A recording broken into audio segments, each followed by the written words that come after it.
Doc TV Channel.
Sou Rai Rabelo, presidente do Instituto Inespec, uma ONG que desenvolve um trabalho social na área da educação especial com pessoas com deficiência no bairro Bom Jardim.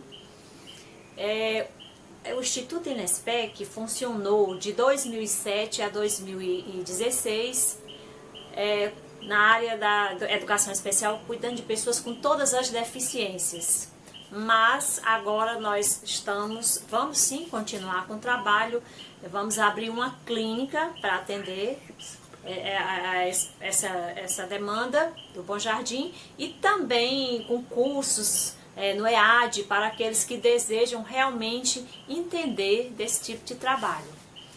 Quero assim particularmente agradecer a todos os parceiros que nos ajudaram nessa luta durante todo esse tempo. E em especial a equipe do pessoal da Igreja de Jesus Cristo dos Santos dos últimos dias, que nos ajudaram com alimentos através do projeto Mãos que Ajudam e também com o projeto de cadeiras de rodas, que realmente foi muito importante. A ajuda deles, realmente, eles fizeram a diferença nessa instituição, assim como fazem no mundo inteiro, que é um trabalho conhecido e que realmente ajuda a quem precisa. Quero de pronto agradecer e muito obrigada a todos.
A viagem começa na costa, no Parque Natural de Porto Fino.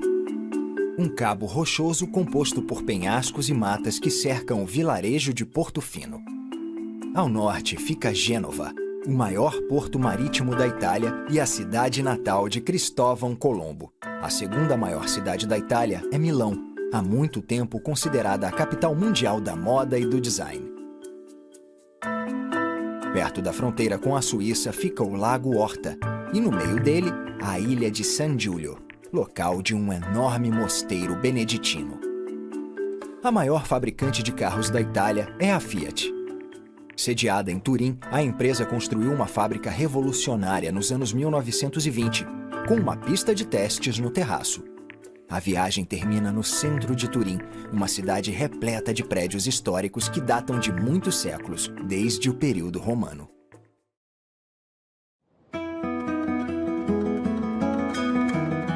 Esta linda faixa de rochedos pertence ao Parque Natural de Portofino, criado em 1935 para proteger a área do desenvolvimento. Em parte, isso se fez necessário por causa da popularidade de Portofino, que nos anos 1930 começava a atrair os ricos e famosos.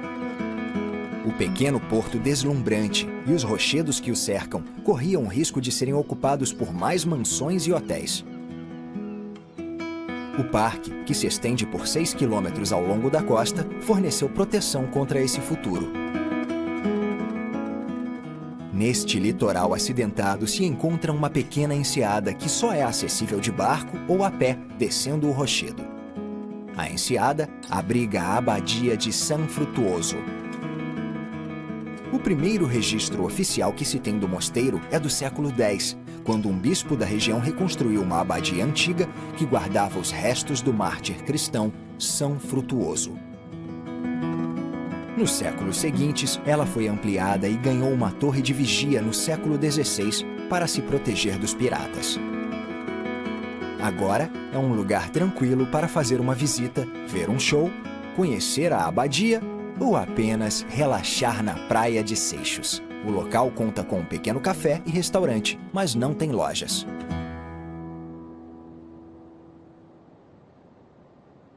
Subindo a costa rumo a Gênova e se afastando do Parque Natural, o litoral começa a mostrar construções. Pequenas vilas de pescadores, como Recco, se tornaram balneários e cidades dormitórios para quem trabalha em Gênova. Quanto mais perto da cidade, mais luxuosas são as casas. As localizadas nas encostas têm vistas espetaculares do mar ao oeste, especialmente no pôr do sol.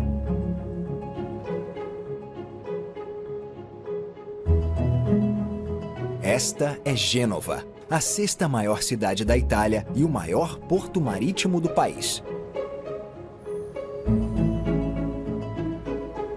Gênova também tem uma história interessante. Ela saiu da obscuridade e se tornou uma superpotência da pirataria nos séculos XII e XIII, exercendo uma enorme influência no mundo medieval.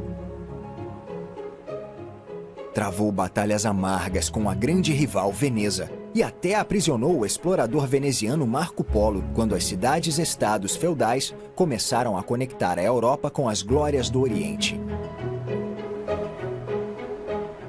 Dizem que a peste negra se espalhou pela Europa Ocidental a partir de Gênova. Mas os genoveses também financiaram a Espanha e deram ao mundo Cristóvão Colombo e muitos outros exploradores destemidos. A cidade foi um grande ponto de embarque para milhares de emigrantes que atravessaram o Atlântico rumo ao Novo Mundo. É a casa do time de futebol mais antigo da Itália e o berço do primeiro banco da Europa e, possivelmente, do mundo.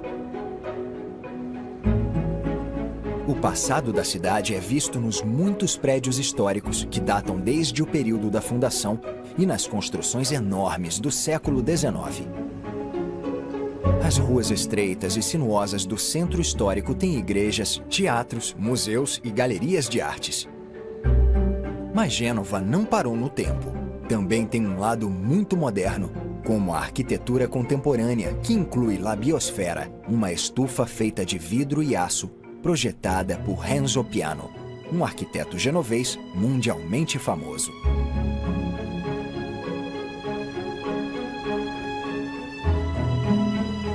Combinando modernidade e antiguidade, Gênova é um lugar fascinante.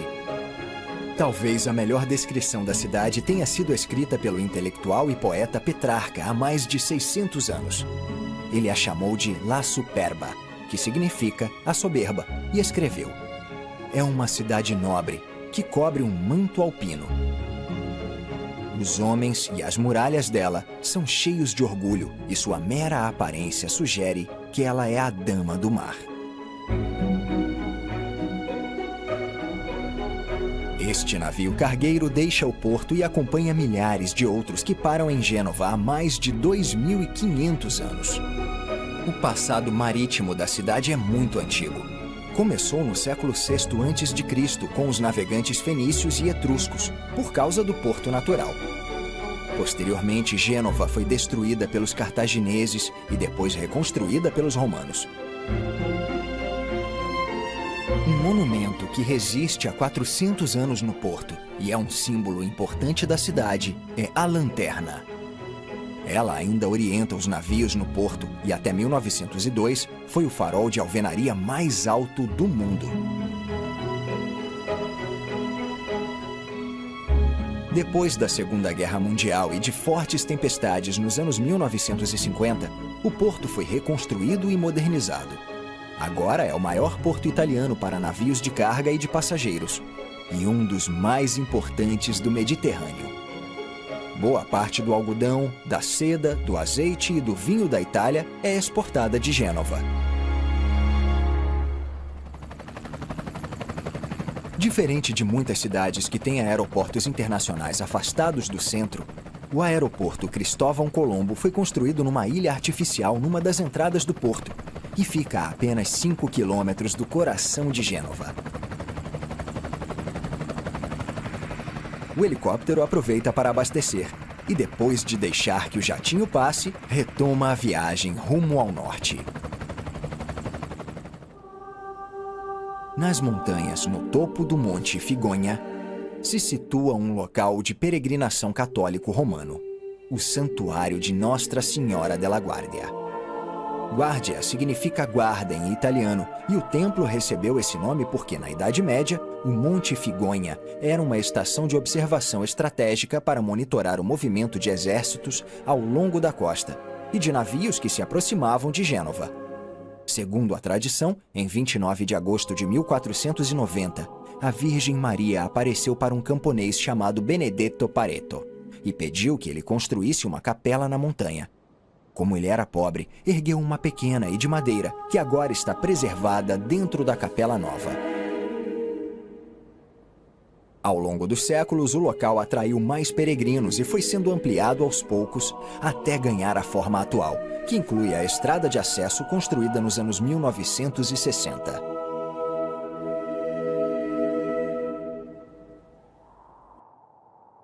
Esta é a ponta norte dos Apeninos, uma cadeia de montanhas localizada na região central da Itália.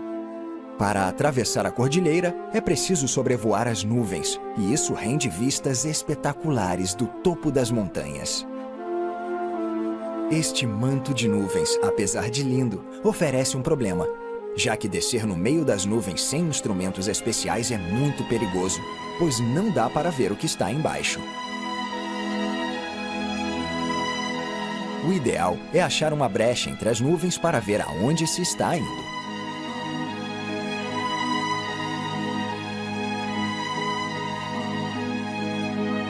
Este é o Rio Po, o mais longo da Itália. Ele começa nos Alpes, no oeste, e deságua no Mar Adriático, no leste, ao sul de Veneza. O rio tem mais de 650 quilômetros de extensão e mais de 140 afluentes que costumam causar inundações. O amplo vale criado pelo rio é conhecido como Bacia do Po e se tornou o coração industrial da Itália. Cerca de 1/3 da população do país mora nesta área. E quase 1,5 milhão de pessoas habitam a maior cidade da região, Milão. Ela só é menor do que Roma, mas considerando a área metropolitana, passa a ser a maior cidade da Itália e a 5ª maior da União Europeia. Milão é uma importante cidade global e se destaca nas artes, no comércio e no turismo. No distrito comercial ficam a Bolsa de Valores da Itália e as sedes dos maiores bancos e empresas nacionais e multinacionais. Milão, há muito tempo, também sustenta o título de capital mundial da moda e do design, graças a eventos internacionais como a Milão Fashion Week e o Salão Internacional do Móvel. A cidade recebe mais de 8 milhões de pessoas por ano, atraídas pelos museus e pelas galerias de artes que exibem coleções de renome mundial, inclusive o afresco A Última Ceia de Leonardo da Vinci. Um dos prédios históricos de Milão é o Castelo Sforzesco, que foi construído no século XV e é uma das maiores cidadelas da Europa. Ele passou por uma ampla reforma no século XIX e agora abriga muitos museus e coleções de arte.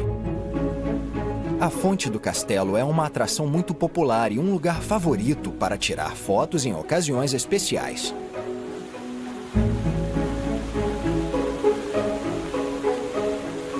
O Teatro alla Scala é a ópera mundialmente famosa de Milão, inaugurada em 1776.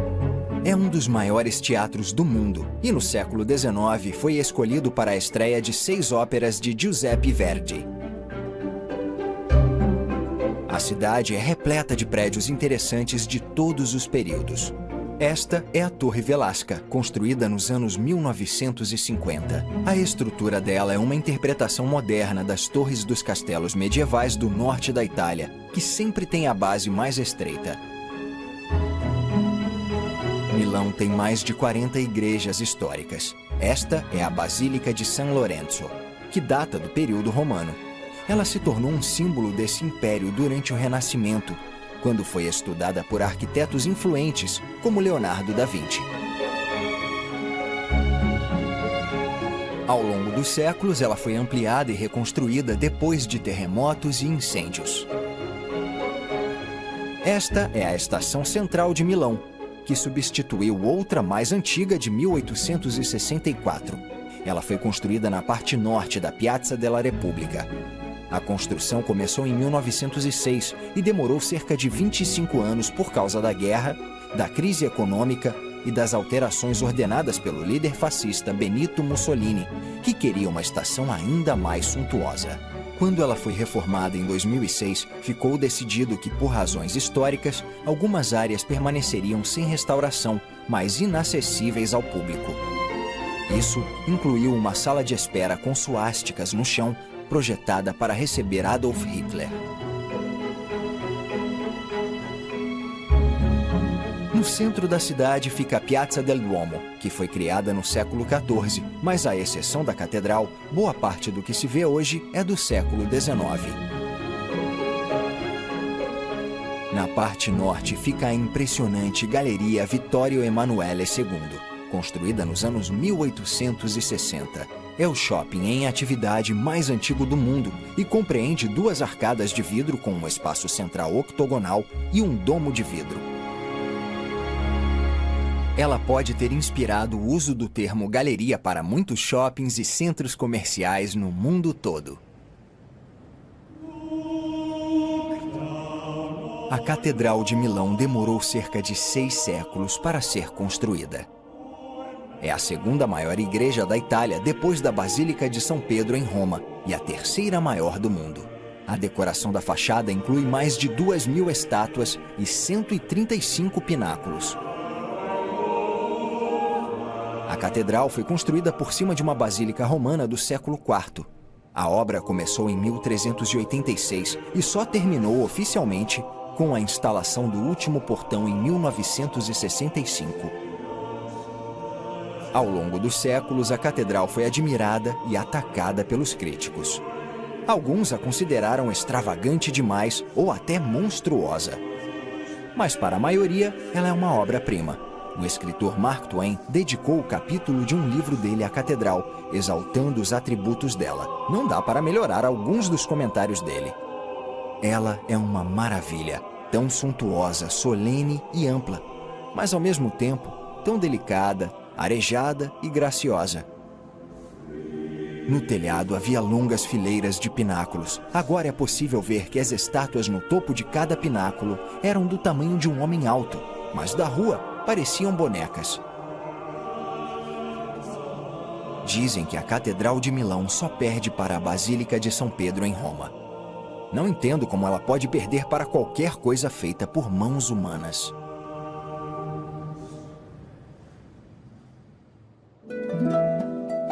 No verão, Muitas famílias de Milão e do mundo todo vão para os belos lagos italianos e se hospedam em pequenos vilarejos litorâneos, hotéis grandiosos, chalés nas montanhas ou apenas passeiam de barco pelos muitos lagos. No Orta, o lago mais a oeste, dá para visitar a pequena e tranquila ilha de San Giulio. Ela leva o nome de um santo padroeiro da região, Júlio de Novara, que viveu na segunda metade do século IV e morreu na ilha. Todos os vestígios dos primeiros prédios religiosos desapareceram no século XIX, quando este seminário gigantesco foi construído nos anos 1840. Em 1976, ele se tornou o maior mosteiro de freiras beneditinas do mundo. A caminho do próximo destino, a viagem passa por um belo exemplo de arquitetura moderna de meados do século XX. Esta casa futurista parece um disco voador suspenso por uma base de pedra branca. Até hoje, continua sendo uma construção muito impressionante e original. Para se ter uma das melhores vistas do Lago Orta, vale a pena ir ao Santuário della Madonna del Sasso, que significa Nossa Senhora da Rocha. Localizado num esporão de granito 600 metros acima do nível do lago, os turistas conseguem ver até os Alpes nevados, a mais de 30 quilômetros de distância.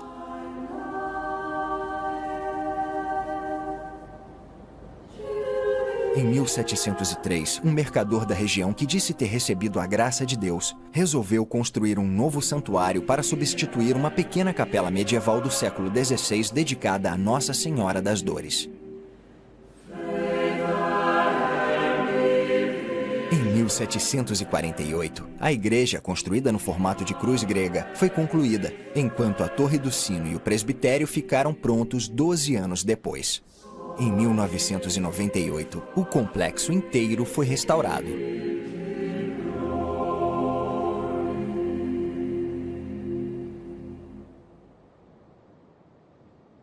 A viagem segue dos lagos italianos para os sopés dos Alpes do Sul, rumo a um dos maiores e mais importantes complexos religiosos da Itália, o Santuário de Oropa. Reza a lenda que uma imagem de madeira da Virgem Negra esculpida por São Lucas chegou a Oropa no século IV e foi colocada num pequeno nicho de um pedregulho. Centenas de anos depois, uma igreja foi construída ao redor do pedregulho e no início do século XVII foi substituída pela Basílica Antiga, que é a construção atual. Nos 2 séculos seguintes, o complexo ganhou muitos prédios, criando 3 pátios grandes, inclusive os aposentos reais e uma biblioteca grande. A última adição foi a Basílica Superior, uma igreja monumental, construída entre 1885 e 1960. Isso foi necessário porque cerca de 800 mil pessoas visitam o santuário todos os anos. Ao lado do santuário fica o Sacro Monte de Oropa, composto por 12 capelas pequenas que exibem cenas diferentes da vida da Virgem Maria. Elas foram construídas no século XVII e agora são patrimônio mundial da Unesco.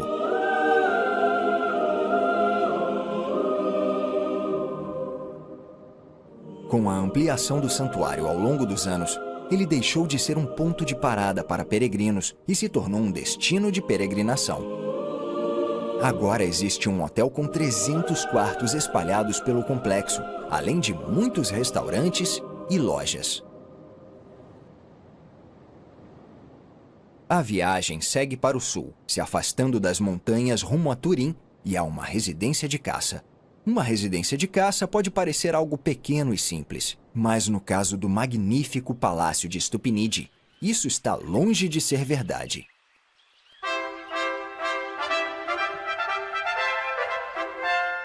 Esta residência de caça foi construída em 1729 a mando de Vítor Amadeu II, Duque de Saboia e Rei da Sardenha. O palácio é ao mesmo tempo enorme, extravagante e esplêndido. O prédio principal contorna um pátio interno que tem como acesso um jardim maior e fica entre 2 alas enormes.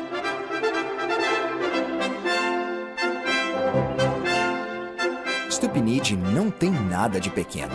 Atualmente, o palácio está aberto ao público. Também é patrimônio mundial da Unesco, pois representa o que há de melhor da arquitetura monumental da Europa do século XVIII. Ao longe, se situa o distrito industrial da cidade de Turim e uma das montadoras de carros mais famosas do mundo, a Fiat. A empresa é a maior fabricante de automóveis da Itália e produz cerca de 1,5 milhão de carros por ano.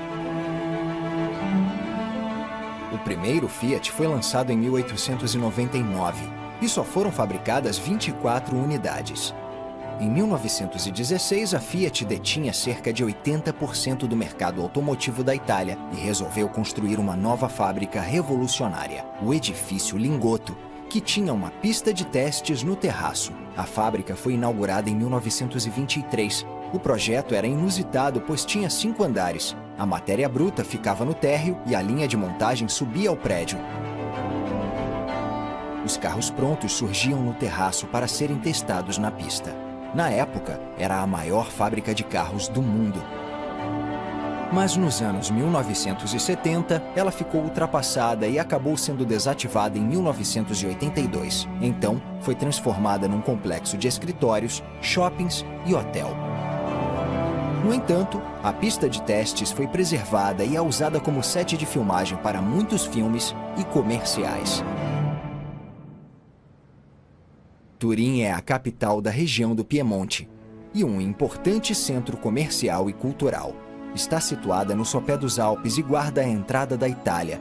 Então, presenciou conflitos e conquistas durante mais de 2000 anos. Os romanos fundaram uma cidade aqui, Augusta Taurinorum, e a Porta Palatina continua sendo uma das mais bem preservadas do período romano.